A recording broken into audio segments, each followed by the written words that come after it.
it. So let me just say this as a veteran who's been at this for a minute. I'm kind of like the Magic Johnson of the movement. Absolutely. I think that, number one, I'm proud of what you're doing because you're taking biblical principles and you're making them relatable to the world. I think for too long, people of faith have fished in one little tiny lake, and it's like they're fishing for the same people, a lot of times saying the same things.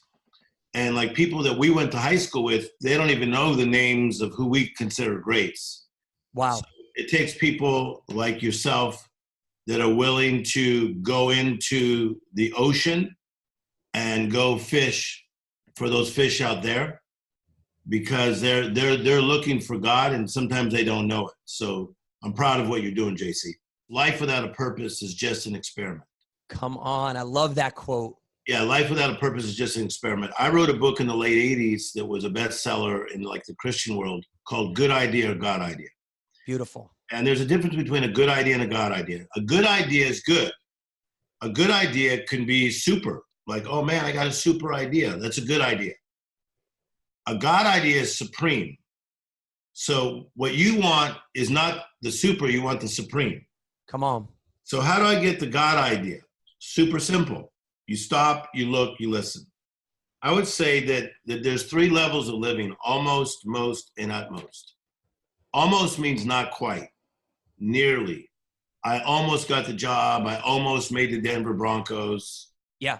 My marriage almost worked.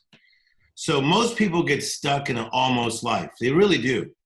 And there's been some amazing research done that most people at the end of their life say that their dream didn't happen. It almost happened. Over 80%. Wow. So most people are stuck in an almost life.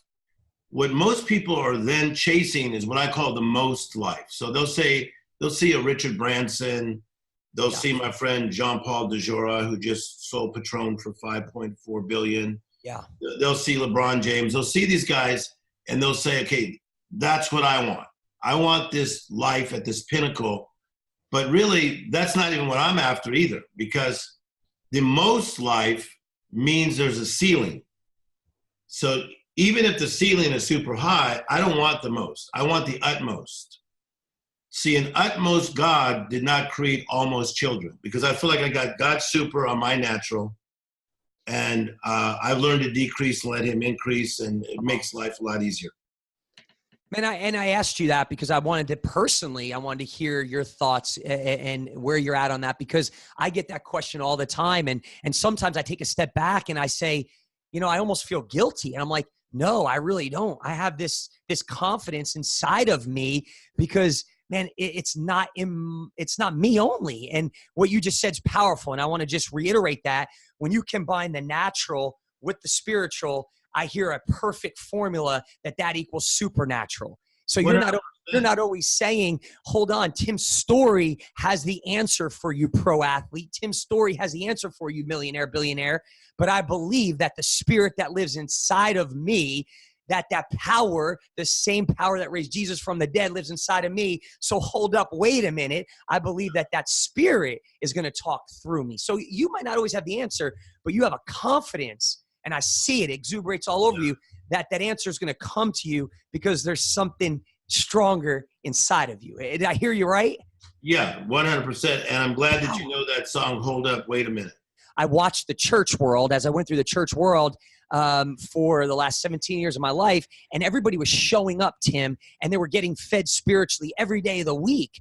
But I watched how they were broken mentally, emotionally, and physically. And I said, wait, what's going on? This is not the life God called us to be. What good is it if we know the word of God and we have a calling on our life, but Satan's creeping in? The word of God says that the enemy comes to steal, kill, and destroy. He's creeping in your mindset, creating fear and doubt and anxiety. He's creeping in your physical body and deceiving Christians that you don't have to take care of yourself and exercise. And I think what you said is powerful right now for the faith-based world, especially. There's a lot of believers that I deal with. We create a program that's an 8-week course now. And we go into churches and I go in, I speak, I put a big rally on, and we give them the tools necessary over 8 weeks to become the best version of them, to win all day as a Christian, not just spiritually. It's all biblically based, but to not neglect the gift that is inside them. They're going to work out. They're going to exercise, 3, 4, 5 times a week. They're going to do personal development stuff. They're going to train their mindset just like you train your body. And it's revolutionizing